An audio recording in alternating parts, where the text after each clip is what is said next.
नमस्कार,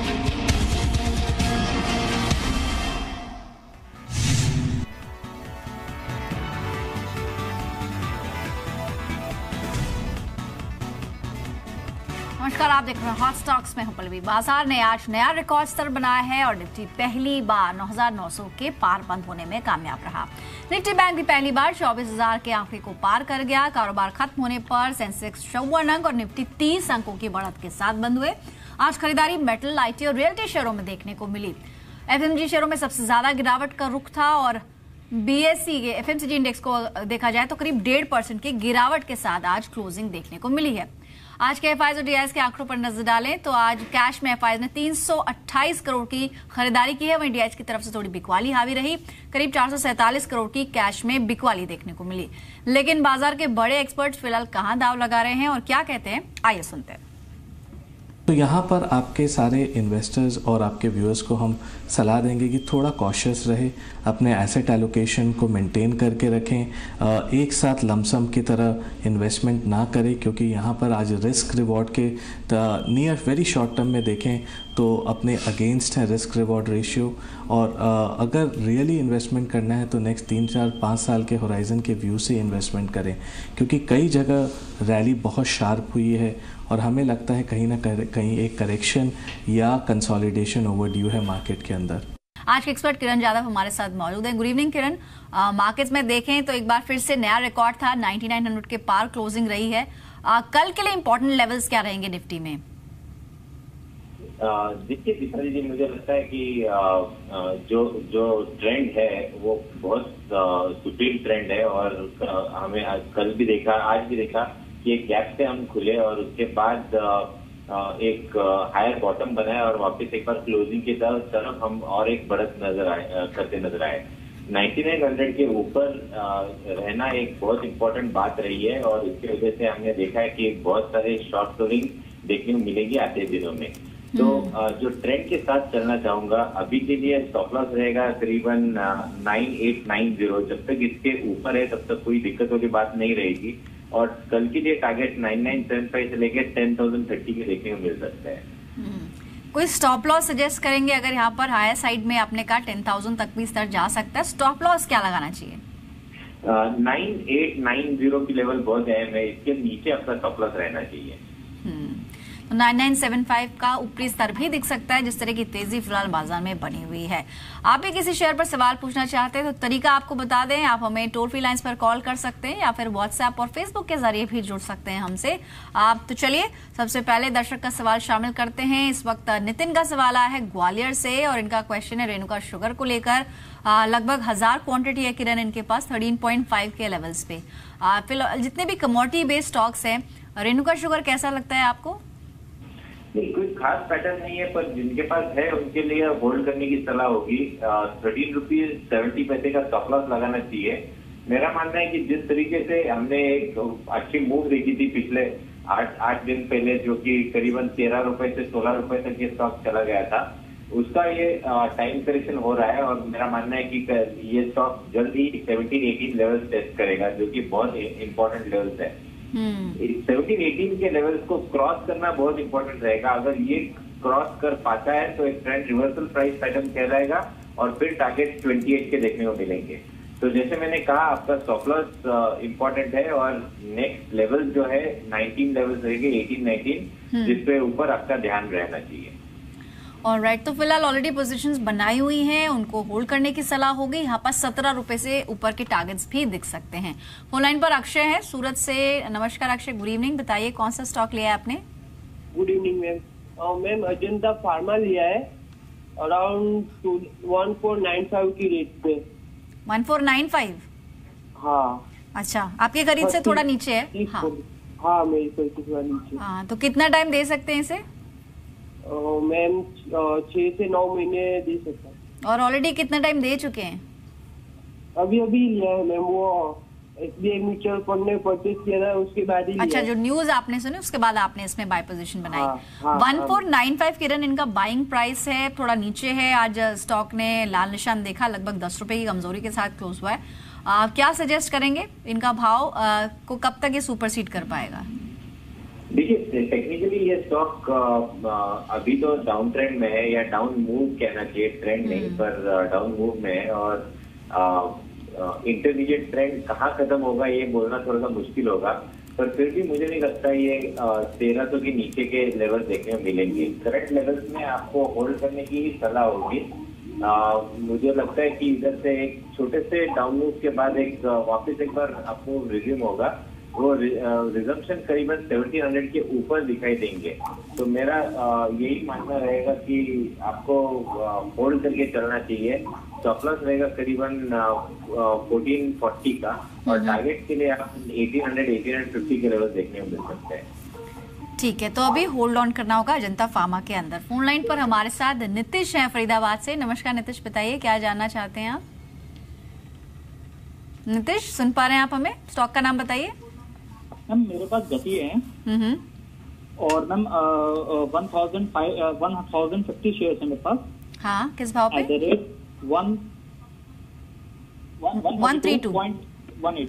okay fine, close about 133 के levels पे आपने लिया है, थोड़ा ऊपर जाके लिया, फिलहाल नुकसान हो रहा है। कितना टाइम दे सकते हैं सर आप? Ma'am 1 month. Alright, that's quite a short time. Kiran, अगर एक महीने का नजरिया है, 132 के आसपास की खरीद है, 125 के आज क्लोजिंग है, एक महीने के अंदर कोई स्टॉप लॉस इनको सजेस्ट कीजिए, और इनका टारगेट कब तक आ पाएगा? है कंसिस्टेंटली पिछले करीबन 1 साल से जो हायर बॉटम बना रहा है पर लोअर टॉप भी बना रहा है उसी के साथ। तो इधर ये इम्पोर्टेंट लेवल रहेगा जहां पर आपको देखना है वो ट्रेंड लाइन की वैल्यू है। वो ट्रेंड लाइन की वैल्यू करीबन आती है 117 की। तो 117 के नीचे का स्टॉप लॉस रखने चाहिए, और जब तक इसके ऊपर है तब तक कोई करीब बात नहीं है। पर नेक्स्ट रेजिस्टेंस के तौर पे 145-46 के लेवल है, तो अगर क्रॉस करते हैं बहुत अच्छी। चलिए, कुछ और गेस्ट हैं, कुछ और दर्शक हैं, व्यूअर्स हैं जो सवाल पूछ रहे हैं। एक व्हाट्सएप के जरिए क्वेश्चन है, अखिलेश का जबलपुर से इनका क्वेश्चन है अपोलो टायर्स को लेकर। 30 शेयर्स हैं, 180 के लेवल्स पे किरण इन्होंने ले रखे हैं। आज हरा निशान ही देखने को मिला है, ऑलमोस्ट 1% की तेजी रही है, और इनफैक्ट इनकी खरीद अच्छे स्तरों पर है, इनको फायदा हो रहा है। 250 से ऊपर आज क्लोजिंग दी है अपोलो टायर्स ने। क्या कर सकते हैं इस प्रॉफिट के साथ? बहुत स्ट्रॉन्ग ट्रेंड है, और मेरा मानना है कि इधर से एक अच्छी move on the higher side ही देखने को मिलेगी। फॉलिंग ट्रेंड लाइन की वैल्यू करीबन 258 के करीब आती है, तो इसके ऊपर जब ये स्टॉक चलेगा तो आपको बहुत अच्छी मूव देखने को मिलेगी। मेरा मानना है कि जो स्टॉक है जो कि करीबन जून महीने में इसमें कर किया था करीबन 265 का, ये भी क्रॉस करते नजर आएंगे। तो ये देखना पड़ेगा कि क्रॉस करने के बाद मोमेंटम आएगा, और तभी आपको एक एग्रेसिवली लॉन्ग पोजीशंस लेने चाहिए, जो भी टारगेट करीबन 290 के रहने चाहिए। ठीक है, तो 290 का स्तर भी दिख सकता है अपोलो टायर्स के अंदर। अभी फिलहाल आपने अच्छे लेवल्स पे खरीदा है, होल्ड ऑन आपको करने की सलाह होगी। फोन लाइन पर हमारे साथ अब विनोद हैं दमन से। विनोद जी नमस्कार, बताइए कौन सा स्टॉक लिया है आपने? हाँ नमस्कार। स्टॉक का नाम बताइए कौन सा है? एक्चुअली मैंने कैस्ट्रॉल लिया है 405.35 पे 9 अच्छा, हाँ। तो ये 2-3 महीने के फ्यूचर के लिए क्या हो सकता है, मतलब टारगेट कितना हो सकता है? अच्छा, 2-3 महीने में कहाँ तक जाएगा स्टॉक? अभी तो 2-3 रुपए ऊपर है आपकी खरीद से, फायदे में ही है। किरण, क्या सजेस्ट करेंगे नेक्स्ट 2 to 3 मंथ्स? टारगेट्स क्या हो सकते हैं पॉसिबल? मेरा ये ट्रेंड कोई खास दिखाई नहीं दे रहा है इसमें। एक मैं सिर्फ स्टॉप लॉस सजेस्ट करूंगा। एक अच्छा बेस हो रहा है करीबन 395-396 लेवल्स का, ये तोड़ना नहीं चाहिए। अगर ये टूटता है तो चार्ट काफी खराब हो जाएगा, डाउन साइड खुलते नजर आएंगे, फिर 360 के लेवल्स भी देख सकते हैं। तो इसके लिए इनको स्टॉप लॉस लगाना चाहिए 390 का, और ऑन द हायर साइड एक बार 430 लेवल्स देखने को मिल जाने चाहिए, उधर एक बार रिप ले लें। तो थोड़ा संभल कर चलना पड़ेगा कैस्ट्रॉल में आपको। ट्रेंड बहुत अच्छा नहीं है, 390 के स्टॉप लॉस के साथ होल्ड कीजिए, लेकिन अगर 390 ब्रेक होता है तो स्टॉक में और गिरावट आ सकती है। फोन लाइन पर हमारे साथ विपिन कुमार है चंडीगढ़ से। विपिन जी नमस्कार, बताइए कौन सा स्टॉक है आपके पास? मैडम मेरे पास भारत फाइनेंशियल है 225 शेयर। किस भाव पे लिया आपने? ये मैंने 110 रुपए में लिया है एवरेज में। अच्छा, एवरेज किया आपने, बहुत अच्छा फायदा आपको हो रहा है। कितने टाइम से एवरेज कर रहे हैं आप? ये तो मैंने करीब 4-5 साल हो गए। सर मैनी कंग्रेचुलेशंस, मल्टीफोल्ड मुनाफा इसको कह सकते हैं। 100 रुपए की चीज 800 रुपए पहुंच गई। इसके अलावा कोई और स्टॉक भी है पोर्टफोलियो में? इसके अलावा वैसे तो मेरे पास और क्या नाम है, कैपिटल, रिलायंस कैपिटल के शेयर हैं। ओके, क्या भाव है उसका बता पाएंगे? वो मैंने 430 रुपए में लिए हुए हैं, 250 शेयर। अच्छा ठीक है, चलिए दोनों शेयर्स पर राय जान लेते हैं एक्सपर्ट की। सबसे पहले तो भारत फाइनेंशियल 110 की खरीदे, क्लोज टू अबाउट कह सकते हैं कि 800 रुपए पर ये पहुंच गया है स्टॉक। 798 आज क्लोजिंग रही है। और साथ ही रिलायंस कैप यहाँ पर 430 की खरीदे, 670 की आज क्लोजिंग देखने को मिली है। लंबी अवधि के निवेशक है और उसका फायदा भी इनको पहुंचा है। किरण, आपका पहला तो रिएक्शन चाहेंगे और क्या सजेस्ट करेंगे दोनों शेयर्स पर? बहुत शानदार लेवल्स पे लिया हुआ है और होल्ड करना इतने प्रॉफिट के बावजूद ये सराहनीय बात है। और मेरा मानना है कि इन्होंने और 3 से 4 साल रखने की सलाह होगी। अभी के लिए ये बहुत ही शानदार चार्ट पैटर्न पे ट्रेड कर रहा है, डाइवर्जेंस दिख रहा है और ओवरऑल चार्ट बहुत स्ट्रांग है। तो नेक्स्ट लेवल 850 की है, जो कि बहुत इंपॉर्टेंट रेजिस्टेंस पे रहेगी। 850 इसके बाद ये वापस एक बार पुराने दिन याद जहाँ पे कंसिस्टेंटली बैगर कर स्टॉक रिटर्न देते हैं। 850 की लेवल बहुत इंपॉर्टेंट है। वैसे कि एक ट्रेलिंग प्लस जरूर करना चाहिए। अभी के लिए 650 का डीप डाउन है लेवल, क्योंकि मुनाफा आपका काफी है तो डीप डाउन स्टॉप लॉस दे रहे हैं एक्सपर्ट। 650 रुपए पे स्टॉप लॉस लगाइए और होल्ड ऑन कीजिए अपने इस शानदार इन्वेस्टमेंट को। और साथ ही अगर आप इंट्राडे के लिए निवेश करना चाहते हैं, ट्रेडिंग करना चाहते हैं, तो आपके लिए हम 10 पिक्स लेकर आते हैं। आज का सबसे पहला नाम है HUL का, क्योंकि कंपनी के नतीजे आने वाले हैं कल और नतीजों से पहले आज यहाँ पर 1% की तेजी थी। नतीजों से पहले निचले स्तरों से रिकवरी यहाँ पर देखने को मिली थी। कल के सेशन में 1170 तक का स्तर दिख सकता है। 1145 का स्टॉप लॉस आपको रखना होगा। इसके अलावा इंडियाबुल्स रियलिटी आज आखिरी घंटे में शेयर में अच्छी रिकवरी देखने को मिली है और अगर पिछले 2 हफ्ते के एवरेज देखें तो उससे कहीं ज्यादा वॉल्यूम्स के साथ शेयर में बाइंग दिखी। 210 के लक्ष्य के लिए बाय कीजिए, 200 रुपए का स्टॉप लॉस लगाइए। साथ ही जुबिलेंट फूडवर्क्स एक और शेयर जहां पर आज शेयर 52 हफ्तों की ऊंचाई के करीब चला गया, क्योंकि जो नंबर्स आए हैं मुनाफा फ्रंट पे और साथ ही रेवेन्यू फ्रंट पे दोनों शानदार थे। और साथ ही कंपनी की जो SSS ग्रोथ है यानी कि सेम स्टोर सेल्स ग्रोथ यहां पर ऑलमोस्ट 2 साल की ऊंचाई पर 6.5% की ग्रोथ कंपनी ने दर्ज की है। स्ट्रॉन्ग लेवल्स के साथ क्लोजिंग रही 9% ऊपर। कल 1298 का लेवल दिख सकता है, 1262 का स्टॉप लॉस लगाइए। इसके अलावा इंटरडे में IFCI पर भी नजर रख सकते हैं। NBFC शेयरों में खरीदारी का रुझान देखने को मिल रहा है। आज आखिरी मिनटों में अच्छे वॉल्यूम्स के साथ बाइंग थी। यहाँ पर बाय करके चले 27.5 के लक्ष्य के लिए 25.9 का स्टॉप लॉस आपको लगाना होगा। हमारी लिस्ट में बैंक ऑफ इंडिया का भी नाम है। सरकारी बैंकों के शेयरों में खरीदारी एक बार फिर से लौटती हुई दिख रही है। इनफैक्ट जो RBI और SR स्टील का जो मामला था गुजरात हाईकोर्ट में, वहां पर SR स्टील को झटका लगा है और इससे RBI और बैंकों की स्थिति और भी ज्यादा मजबूत हो गई है। बैंक ऑफ इंडिया को बाय कीजिए, 153 के लक्ष्य के लिए 146.5 का स्टॉप लॉस लगाइए। इसके अलावा एक और नाम है आज की लिस्ट में, वो है IOL केमिकल्स। केमिकल शेयर में अच्छी बाइंग देखने को मिल रही थी। 61 से 62 का एक मजबूत बेस है जिसे स्टॉक ने क्रॉस कर लिया है। 67 के लक्ष्य के लिए बाय कीजिए, 62.5 का यहाँ पर आपको स्टॉप लॉस रखना होगा। इसके अलावा सेंचुरी प्लाईबोर्ड कंपनियों के शेयर में आज बाइंग देखने को मिल रही है। 4 हफ्ते गिरावट के बाद यहाँ पर पुल बैक देखने को मिला है। 299 के लक्ष्य के लिए बाय कीजिए, 291 का स्टॉप लॉस लगाइए। KRBL इस पे भी बेट कर सकते हैं आप। 50 दिनों की एवरेज के ऊपर ये शेयर निकला है। 409 के स्तर के लिए बाय कीजिए, 395 का स्टॉप लॉस लगाइए। इंडिया निपॉन एक और शेयर है जहां पर अच्छे ट्रेडिंग वॉल्यूम्स देखने को मिले हैं। इनफैक्ट पूरे ही ऑटो एंसिलरी स्पेस में बाइंग देखने को मिल रही थी। 722 का स्तर यहां पर दिख सकता है। कल 690 का स्टॉप लॉस लगाना होगा। भारत फोर्ज सभी अहम एवरेजेस के ऊपर ये शेयर पहुंचा है और आखिरी चरण में खासतौर पर बाइंग देखने को मिली है। 1160 के लक्ष्य के लिए बाय कीजिए, 1135 का स्टॉप लॉस लगाइए। इनफैक्ट किरण, हमने जो 10 स्टॉक्स बताए इंट्राडे के लिहाज से, कोई पर्टिकुलर स्टॉक आपको अच्छा लग रहा है या फिर आपकी कोई ट्रेडिंग पिक है वो जरूर बताइए। हाँ, बेसिकली HUL, सेंचुरी प्लाई और भारत फोर्ज ये तीनों स्टॉक्स बहुत ही अच्छे दिखते हैं। इधर से कल के लिए बहुत अच्छे मूव्स देखने को मिलेंगे और मेरे ख्याल से कल ये तीनों स्टॉक्स करीबन 3-5% के रिटर्न्स देते नजर आएंगे।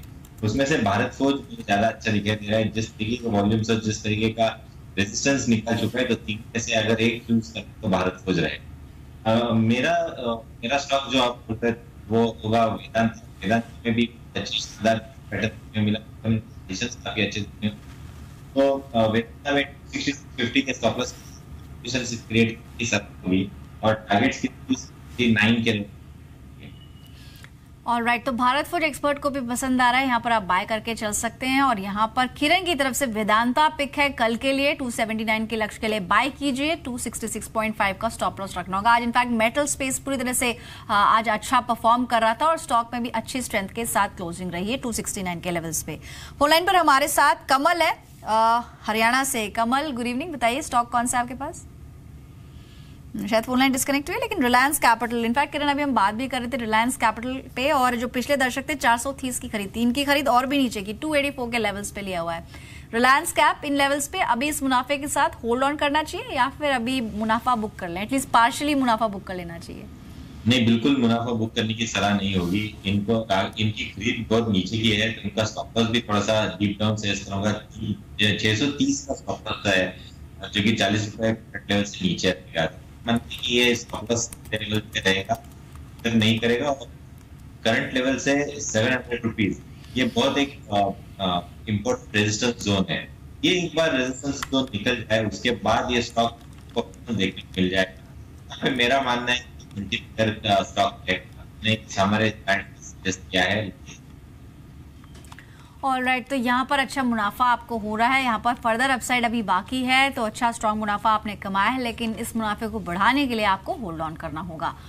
अब बात कर लेते हैं कल आने वाले नतीजों की। एचयूएल के Q1 के नतीजे कल आने वाले हैं और अगर अनुमान की बात करें तो वॉल्यूम ग्रोथ -1% से बढ़कर 1% के बीच में रह सकती है, यानी कि यहाँ पर ग्रोथ देखने को मिल सकती है। इनफैक्ट आपको याद होगा कि डीमोनेटाइजेशन के बाद वॉल्यूम्स में थोड़ा सा असर पड़ा था।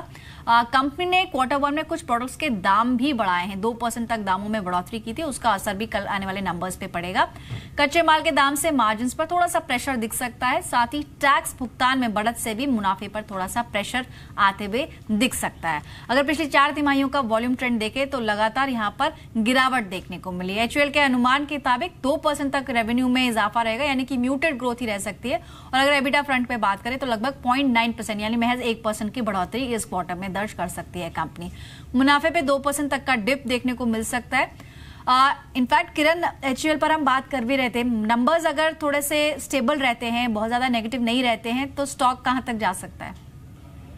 देखिए, ट्रेंड तो काफी अच्छा है और आज भी इसने एक बहुत अच्छे वॉल्यूम के साथ ऊपर गया है स्टॉक। तो मेरा मानना है कि जिस तरीके का कंटिन्यूएशन पैटर्न देखने को मिल रहा है तो इजीली ये 1200 के लेवल जल्दी दिखा सकता है। तो अभी के लिए जो अगर रिजल्ट के बाद वाला अगर कोई ट्रेड लेना है तो मेरा मानना है कि स्टॉप लॉस रहेगा करीबन 1135 का, और टारगेट के लिए हम एक्सपेक्ट कर सकते हैं अगले 2 ट्रेडिंग सेशन में करीबन 1200 की करीब। ऑलराइट, इनफैक्ट किरण, बहुत सारे दर्शक हैं जो फेसबुक के जरिए भी जुड़ना चाहते हैं हमसे। क्विकली इनके क्वेश्चंस देख लेते हैं। हर्षा ने पूछा उनका केमिकल्स को लेकर 111 रुपए की इनकी खरीद रहे और 100 शेयर्स टोटल क्वांटिटी है। लेकिन इस बीच आपको रोकेंगे किरण और सीधे चलते हैं जीएसटी काउंसिल के बाद FM अरुण जेटली के पास।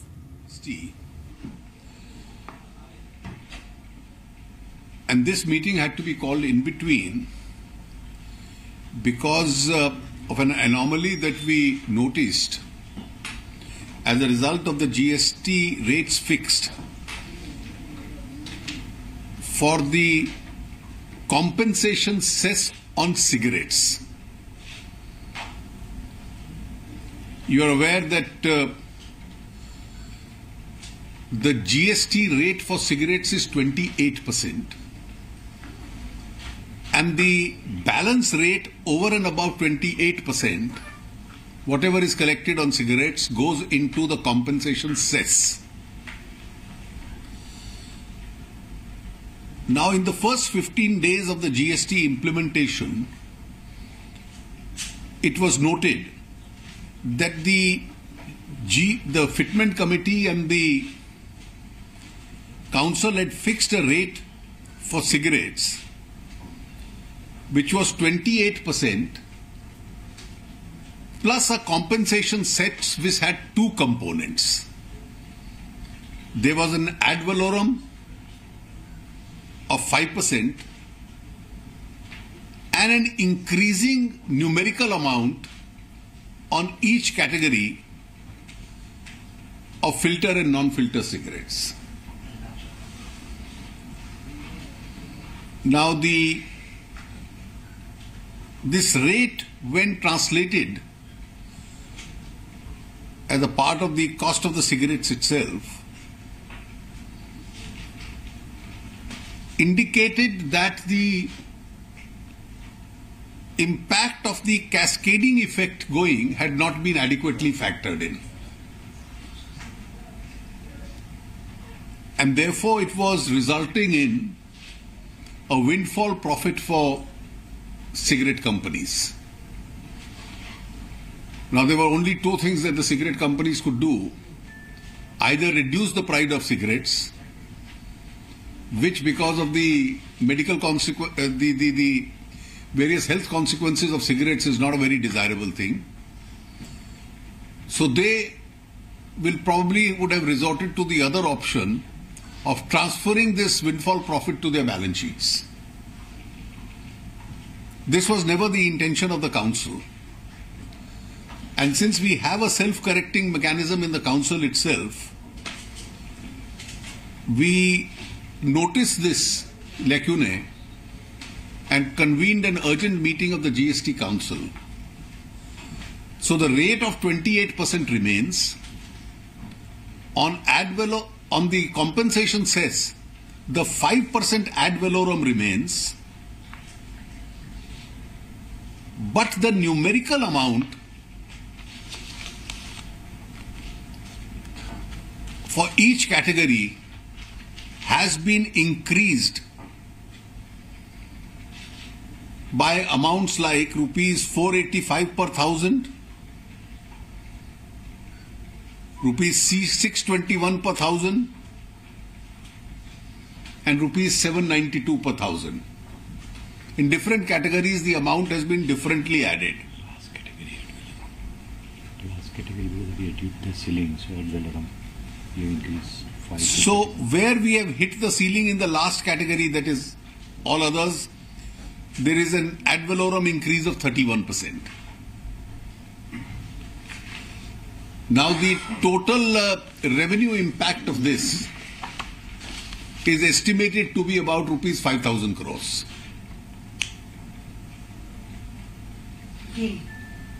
Obviously, by increasing this is the gain. And this gain otherwise would have either resulted in the reduction of cigarette price or would have gone as a balance sheet profit to the cigarette companies. So this was an anomaly which was noticed.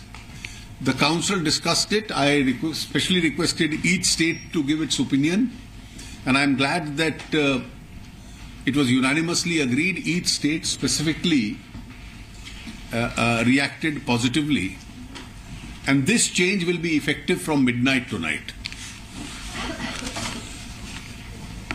Just one additional piece of information. Ever since the registrations have reopened on the 25th of June, the number of people who has migrated from VAT, excise duty and service tax today has crossed 70 lakhs. In addition to this 70 lakhs,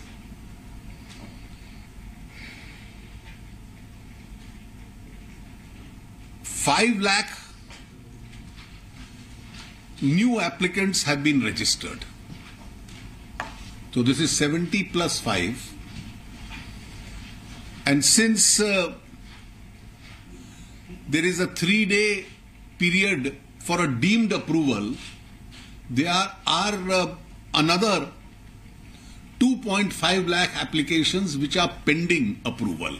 So they are within the 3-day period of deemed approval itself. So these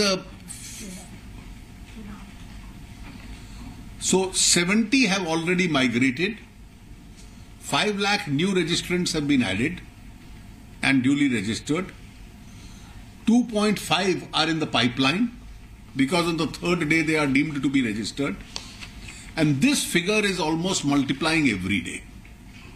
So from this it comfortably looks like that the original number of applicants which included duplication because several people were registered both on the VAT and excise, which was 80 lakhs.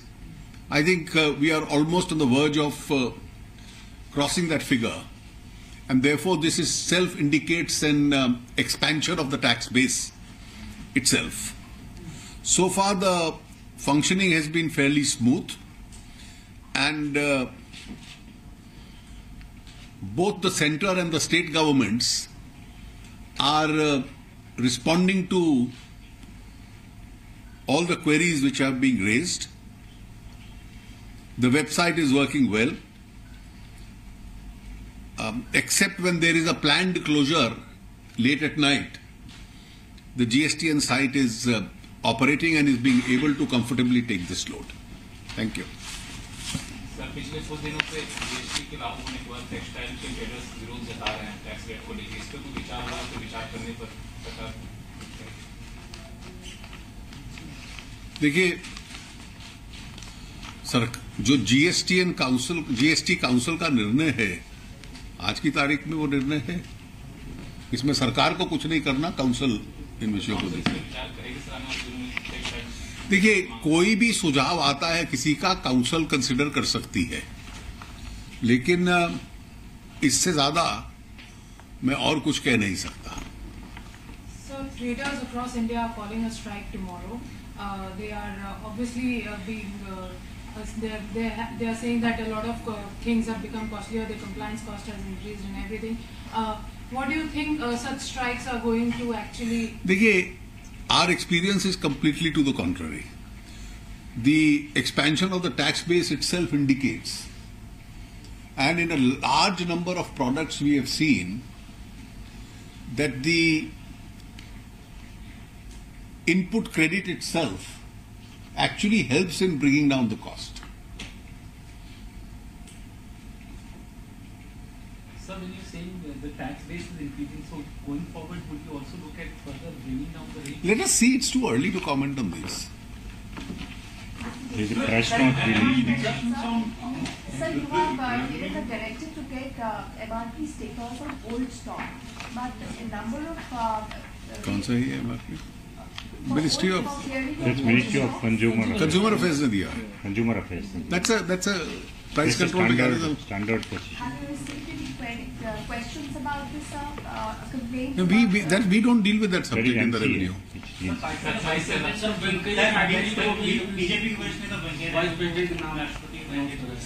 GST का तो आप सुन रहे थे वित्त मंत्री अरुण जेटली को। उन्होंने साफ किया कि सिगरेट कंपनीज पर जिस तरह का सेस और जीएसटी मिलाकर भी जीएसटी से पहले से दरों से कमी देखने को मिल रही थी, उसमें उन्होंने बदलाव किया और इसके चलते ही आज ये बैठक बुलाई गई थी। फिलहाल हॉट स्टॉक से इतना ही, दीजिए इजाजत, नमस्कार।